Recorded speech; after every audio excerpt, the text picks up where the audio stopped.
দেহক সিলেটের সিগনাগুল বাজারও খুব সুন্দর আঁশর বাচ্চা আছে প্রায় 100 হইব। তো অনেকেই আসেন আপনারা সব করে আঁশ পালতা থাকেন, যারা আঁশ পালতা থাকেন তারা আপনারা এই সিলেটের সিগনাগুল বাজার থেকে এই আঁশর বাচ্চা নিয়ে পালতে পারেন। তো এই একটা বাচ্চার দাম কত একটু আপনারা জানাই রাখি, দেখি মাজন আছেন কিনা।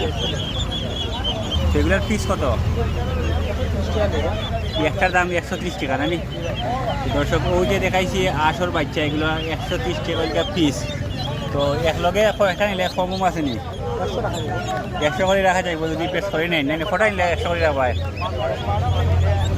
তো দর্শক 10-20 টাকা বা 12টা করে নিলে 100 করে রাখা যাইব, আর নাইলে ওই লিগে 130 টাকা করে। তো এগুলা আপনারা সিলেটের সিগনাগুল বাজারও পাইবা প্রতি সপ্তাহ। কোন দিন বাজার বয়? তো প্রতি সপ্তাহে রবিবার এবং বৃহস্পতিবার আপনারা সিলেটের সিগনাগুল বাজারও আইলে এই আঁশগুলা পাইবা, আঁশর বাচ্চা পাইবা।